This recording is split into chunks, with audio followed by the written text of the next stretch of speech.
মই ললিত কুমাৰ নাথ, আপোনালোকে চাইছে ফাৰ্মাৰ লাইফ আছাম।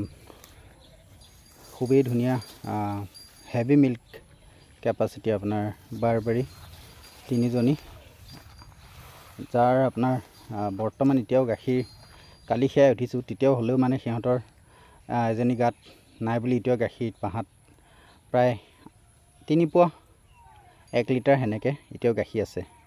আৰু এডজাষ্ট কৰি আছোঁ, এণ্টিবায়'টিক দিয়া হৈ আছে। আজি এই 3 নম্বৰ এণ্টিবায়'টিক ড'জ, সেইজনী 2 নম্বৰ আৰু এইজনীও 2 নম্বৰ এণ্টিবায়'টিক ড'জ। মানে যিটো মানে আহি পোৱাৰ পিছত গা বেয়া হয়তো, এতিয়া ভাল হৈছে লাহে লাহে সিহঁতে। আৰু মেলো আছে 3টা। যদি কোনোবাই মানে ধৰক দ্বিতীয়বাৰ তৃতীয়বাৰ জগাৰ পিছত প্ৰেগনেণ্ট বা ডাঙৰ চাইজৰ ছাগলী, যিবিলাকত এটা সময়ত যায় আপোনাৰ ফাৰ্ম দেখিব লায়ক বনায়, সেনেকুৱা চাইজৰ ছাগলী মোক কণ্টেক্ট কৰিব পাৰে। খুবেই ধুনীয়া কোৱালিটিৰ ছাগলী আছে আৰু তলত শোৱা ছাগলী মানে। আৰু ইহঁতৰ যদি আপুনি এটা ভাল পৰিৱেশ দিয়ে, যেনেকৈ আগতে মোৰ ঠাইত ব্লেক স্পটেড বাৰবাৰীজনী দেখিছে, বাৰবাৰীক যদি আপুনি ভাল এটা পৰিৱেশ দিয়ে, বাৰবাৰী ছাগলী সদায় ৱেট গেইনত বেলেগ ছাগলীক সদায় পিছ পেলাই। খানা খুব ভাল বাৰবাৰী, কম খানা লাগে, কম জেগা।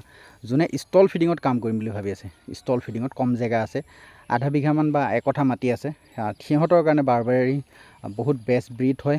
চাইলেজৰ সুবিধা কৰি ল'ব লাগে, কৰিলে খুব ধুনীয়াকৈ বাৰবাৰী ছাগলী ব্ৰিডিং কৰিব পাৰে। মেলত আছে আপোনাৰ এই 2টা মেল, খুব ধুনীয়া কোৱালিটি মেল, বয়স কম আৰু ৰকেটিয়াৰ কাণকেইটা দেখিছে, ৰকেটিয়াৰ। কোনোবাই যদি ভাবে কি বাৰবাৰী মেল আৰু ফিমেল 2টা লওঁ, তো আপোনালোকে কণ্টেক্ট কৰিব পাৰে। এইটো অলপমান ডাঙৰ, এইটো অলপমান সৰু। তাৰ বয়স প্ৰায় 6 মাহ 6.5 মাহ, ইয়াৰ 8 মাহ সেনেকুৱামান হৈছে। 2টা খুব ধুনীয়া ছাগলী, খালি অলপমান ক্ষীণ। যেতিয়া মই কিনি পেলাই থৈছিলোঁ ইয়াক, তাতেই বেমাৰ হৈছিলে। বেমাৰ হোৱাৰ পিছত তাতে ভেকচিন কৰা গ'ল। সিহঁতৰ 2টা PPR ভেকচিন দিয়া আছে, সিহঁতকেইজনীক দিয়া নাই। সিহঁতৰ 2টা PPR ভেকচিন দিয়া আছে। তো ৱেডাৰ পূৰা সম্পূৰ্ণ এডজাষ্ট হোৱা হয় সিহঁতে 2টা। যদি আপোনালোকে কোনোবাই, ক'লোঁ আগতেও কৈছোঁ, ষ্টল ফিডিঙৰ কাৰণে ছাগলী ল'ম বুলি ভাবি আছে, ষ্টল ফিডিঙত ৰাখিবৰ কাৰণে, বাৰবাৰী আপোনালোকৰ কাৰণে এটা বেষ্ট ব্ৰীড হয়। পোৱালি উৎপাদন খুব সোনকালে হয়। ছাগলীজনী পোৱালি জন্ম দিয়া 2 মাহৰ ভিতৰত 100% গাভিনী হৈ যাব। যিকোনো ছাগলী আপোনাৰ 3 মাহ লাগে, বৰ যদি আপুনি কয় 3 মাহ 3.5 মাহ সেনেকুৱা লাগে, 4 মাহো লাগে।